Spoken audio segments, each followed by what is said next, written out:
আমার গল্পপ্রিয় বন্ধুরা, কেমন আছো তোমরা? আশা করি ভালো আছো, আমিও ভালো আছি। তোমাদের মজা দিতে আমি আরও একটি মজার গল্প নিয়ে এসেছি। গল্পটি শুনলে তোমাদের রড দিয়ে ঝরনার মতো পানি বেরিয়ে আসবে। তো বুঝতেই পারতেছ গল্পটা কেমন ইন্টারেস্টিং হতে চলেছে, তাই দেরি না করে কানে হেডফোন পরে নাও। আর যারা আমার সাথে কথা বলতে চাও বা ইমো নাম্বার পেতে চাও, আমি ভিডিওর মধ্যে নাম্বার দিয়ে দেব, আপনারা ভিডিও কলে আমার সাথে মজা করতে পারবেন। চলো তবে আর দেরি না করে শুরু করা যাক। ভাবলাম বোনের শরীর খারাপ হতে পারে। চাবি না থাকায় পেছনের দিকে গিয়ে ঘরে ঢোকার উপায় খুঁজতে লাগলাম। পেছনের রান্নাঘরের জানালা খোলা দেখে একটু স্বস্তি পেলাম। জানালা দিয়ে ঢুকে পড়লাম আর বুঝতে পারলাম বোনের ঘর থেকে কিছু অদ্ভুত আওয়াজ আসছে। দরজা সামান্য খোলা ছিল, তাকিয়ে যা দেখলাম তা দেখা উচিত ছিল না। ফিরে যেতে চাইলাম, কারণ যদি তারা জানে যে আমি এভাবে ঢুকে পড়েছি তবে তারা বিব্রত হবে। তাই আমি ভাবলাম কিছুক্ষণ বাইরে কাটিয়ে আসি। যে কোনো রেস্টুরেন্টে গিয়ে 2-3 ঘন্টা অপেক্ষা করলাম, যাতে তারা তাদের মুহূর্তগুলো উপভোগ করতে পারে। আমার বোন দেখতে অনেক সুন্দর, শরীরের গঠন ছিল অনেক আকর্ষণীয়। যে কেউ তাকে দেখলে শুধু চেয়েই থাকে। বিয়ের পরেও মনে হচ্ছে সে আরও বেশি আকর্ষণীয় ও সুন্দর হয়েছে। আমার গল্পগুলো তোমরা শুনো, কিন্তু সাবস্ক্রাইব করো না। দয়া করে গল্পগুলো ভালো লাগলে ভিডিওটি লাইক, শেয়ার এবং চ্যানেলটি সাবস্ক্রাইব করো প্লিজ। 5 মাস চাকরি করার পর আমি বদলি হয়ে আমার বোন এবং দুলাভাইয়ের কাছে গেলাম। তাদের সঙ্গে দেখা করে আমি খুব খুশি হয়েছিলাম।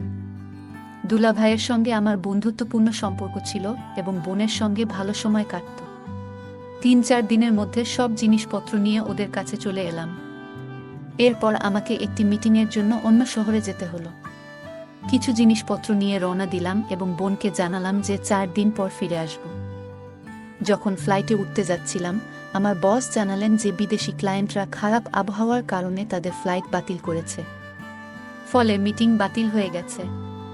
বাড়ি ফিরে দেখি দরজা ভিতর থেকে বন্ধ। অনেকক্ষণ বেল বাজালাম, কিন্তু কেউ দরজা খুলল না। মনে হলো কিছু একটা সমস্যা হয়েছে। দরজা খোলার চেষ্টা করতে থাকলাম। আমি দরজায় টোকা দিতে থাকলাম, কিন্তু কেউ খুলছে না। একটু চিন্তিত হলাম, কারণ আমার বোন হয়তো একাই ছিল, আর জামাইও প্রায়শই কাজে বাইরে থাকে। ছেলে মেয়েরা হয়তো স্কুলে। ভাবলাম বোনের শরীর খারাপ হতে পারে। চাবি না থাকায় পেছনের দিকে গিয়ে ঘরে ঢোকার উপায় খুঁজতে লাগলাম। পেছনের রান্নাঘরের জানালা খোলা দেখে একটু স্বস্তি পেলাম। জানালা দিয়ে ঢুকে পড়লাম। ভেতরে ঢুকে টেবিলে কিছু দেখতে পেলাম না, আর বোনের ঘর থেকে কিছু অদ্ভুত আওয়াজ আসছে। দরজা সামান্য খোলা ছিল, তাকিয়ে যা দেখলাম তা দেখা উচিত ছিল না। ফিরে যেতে চাইলাম, কারণ যদি তারা জানে যে আমি এভাবে ঢুকে পড়েছি তবে তারা বিব্রত হবে। তাই আমি ভাবলাম কিছুক্ষণ বাইরে কাটিয়ে আসি। যে কোনো রেস্টুরেন্টে গিয়ে 2-3 ঘন্টা অপেক্ষা করলাম, যাতে তারা তাদের মুহূর্তগুলো উপভোগ করতে পারে। এগুলো ভাবতে ভাবতে একটি বিখ্যাত হোটেলে পৌঁছালাম। সেখানে হঠাৎ দেখি আমার জামাই কিছু লোকের সঙ্গে বেরিয়ে আসছেন। তাকে দেখে আমি অবাক হলাম। তিনি আমাকে দেখে বললেন, তুমি এখানে কি করছো? আমি বললাম, মিটিং বাতিল হয়ে গেছে। কিন্তু আপনি এখানে কি করছেন? তিনি বললেন, আমি সকালে এখানে মিটিং করতে এসেছিলাম। এখন মিটিং শেষ হয়েছে, তাই অফিসে ফিরে যাচ্ছি। কিন্তু তোমার মিটিং বাতিল হয়েছে, তুমি বাড়ি ফিরে যাওনি কেন? আমি চিন্তায় পড়ে গেলাম, কারণ আমার দেখা মানুষটা জামাই ছিলেন না, অন্য কেউ ছিল। মাথায় নানা প্রশ্ন ঘুরছিল। হঠাৎ আমার জামাই আমাকে জাগিয়ে বললেন, তুমি কি ভাবছো? আমি বললাম, কিছু না। দুলাভাই বললেন, তুমি বাড়ি ফিরে যাও। আমি কিছু বুঝতে পারছিলাম না কি বলবো। ভাবলাম আমি এখানে কিভাবে এসেছি তা বলবো না। সেদিনেই তার ফেরার কোনো সম্ভাবনা নেই। কিন্তু আমি কেন এসব জিজ্ঞেস করছি সেটাও বললাম না। শুধু বললাম, এমনি জিজ্ঞেস করলাম। খাবার খেয়ে চুপচাপ আমার রুমে বসে রইলাম, কিন্তু মনে বারবার সেই দৃশ্যই ঘুরছিল। ভাবছি বোনকে জিজ্ঞেস করা উচিত, কেন সে নিজের হাতে গড়া সংসার নষ্ট করতে চাইছে। সে তো এত ভালো, স্বামীর প্রতি এত সম্মান, কোনো কিছুর অভাব হতে দেয় না। তাহলে কেন তাকে এভাবে ঠকাচ্ছে? কিন্তু আমি কিছু জিজ্ঞেস করতে পারিনি, কারণ পুরোপুরি নিশ্চিত নই। কতটুকু সত্য বুঝতে পারছি না। তখন থেকে বোনের প্রতি নজর দিতে শুরু করলাম। লক্ষ্য করলাম রাতে সবাই ঘুমিয়ে পড়লে সে বারান্দায় গিয়ে কারো সাথে ফোনে কথা বলে। এতে নিশ্চিত হলাম তার জীবনে অন্য কেউ আছে। আমার বস আমাকে জরুরি মিটিংয়ের জন্য একটি বড় হোটেলে পাঠিয়েছিলেন। মিটিং শেষ করে বেরোতে যাচ্ছিলাম, তখন দেখি বোন রিসেপশনে দাঁড়িয়ে আছে। সে লুকিয়ে একটি রুমে ঢুকে গেল। আমি নিচে অপেক্ষা করতে লাগলাম। প্রায় 2 ঘন্টা পর সেই রুম থেকে একজন লোক বের হলো। তাকে আগে কখনো দেখিনি। লোকটা চলে যাওয়ার পর বোনও হোটেলের বাইরে দাঁড়িয়ে রইল। কিছুক্ষণ পর একটা ট্যাক্সি এলো, আর বোন তাতে উঠে চলে গেল। আমিও আরেকটা ট্যাক্সি ডেকে তার ট্যাক্সিকে অনুসরণ করতে বললাম। মনে হলো বোন বাড়ি যাচ্ছে। বোনের ট্যাক্সি এগিয়ে যাচ্ছিল, আর আমি লুকিয়ে পিছু নিলাম। ট্যাক্সি এক হোটেলের সামনে গিয়ে থামল। বোন লিফট দিয়ে একটি রুমে ঢুকল এবং প্রায় 2-3 ঘন্টা পর বেরিয়ে এল। তাকে দেখে হতবাক হলাম, কারণ তার সঙ্গে ছিল আমার বড় ভাই সুমন। বোন এবং ভাই কেন হোটেলের রুমে দেখা করছিল বুঝতে পারছিলাম না।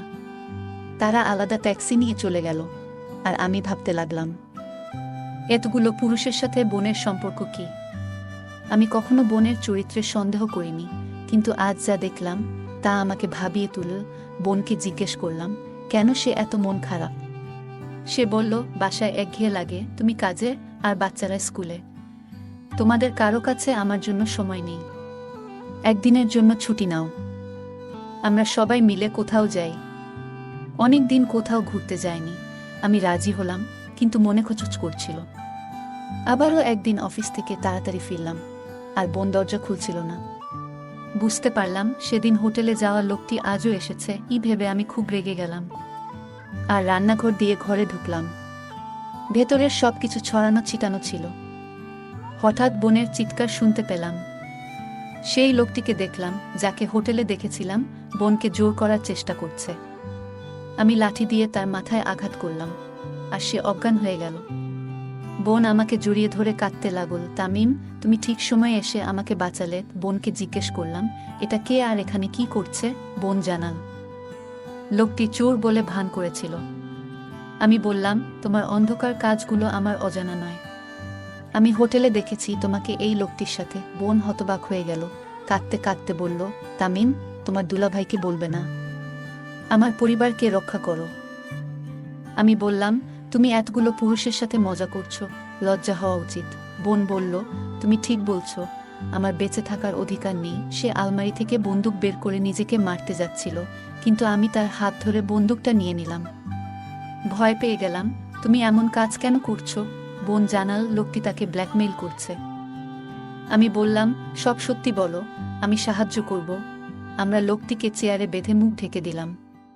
বোন জানাল, বিয়ের আগে শ্বশুর শাশুড়ি তাকে অনেক আদর করতেন, কিন্তু সন্তান হওয়ার পর থেকে শাশুড়ি আর কোনো মনোযোগ দিতেন না।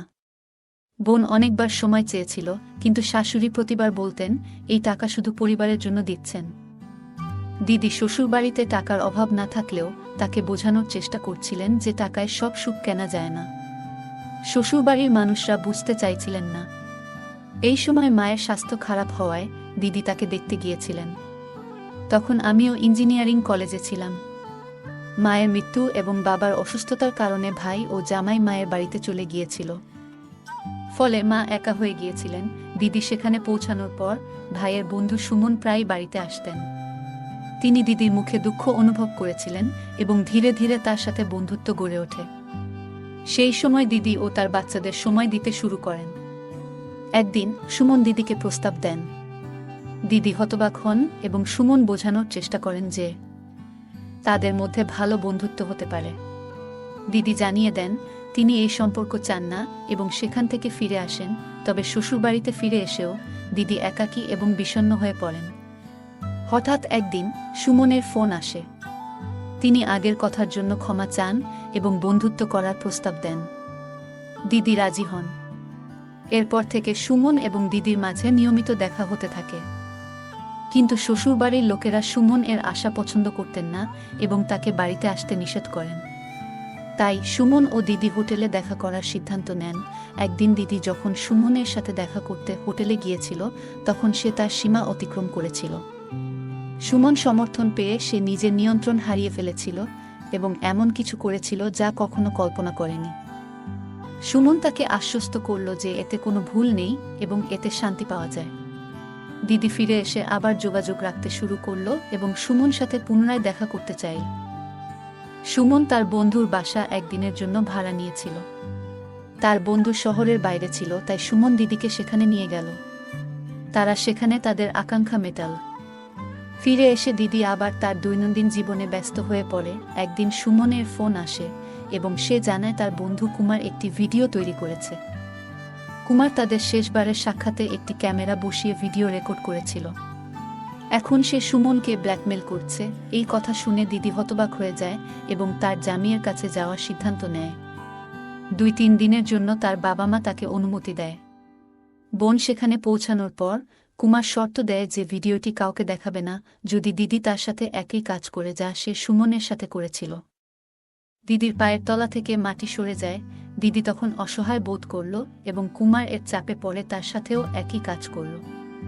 সে ভেবেছিল যে এখন এই সব থেকে মুক্তি পাবে, কিন্তু তা হয়নি। কুমার ক্রমাগত ব্ল্যাকমেইল করতে থাকল এবং তাদের বাড়ির ঠিকানাও পেয়ে গেল। যে কোনো সময়ে সে বাড়িতে এসে তাদেরকে হুমকি দিত এবং ধীরে ধীরে টাকা দাবি করতে শুরু করে। দিদি একটি ফাঁদে আটকা পড়েছিল। দিদি বলল, আমি যদি তাকে বলতাম যে আমি কুমারের সাথে একই কাজ করেছি, তবে সে আমাকে প্রতারক মনে করত। যদিও আমি প্রতারক নই, দিদি কাঁদতে কাঁদতে এসব বলল। এদিকে কুমারের জ্ঞান ফিরল। আমি তার ফোন ছিনিয়ে নিয়ে ভিডিও ডিলিট করে দিলাম এবং বললাম, আজ যদি তোমাকে কোথাও দেখা যায়, পুলিশে অভিযোগ করব। কুমার হাসতে হাসতে বলল, তুমি কি মনে করছো আমার ফোন থেকে ভিডিও মুছে দিলে তোমার বোনকে বাঁচানো যাবে? সুমনের ফোনে ভিডিও রয়েছে।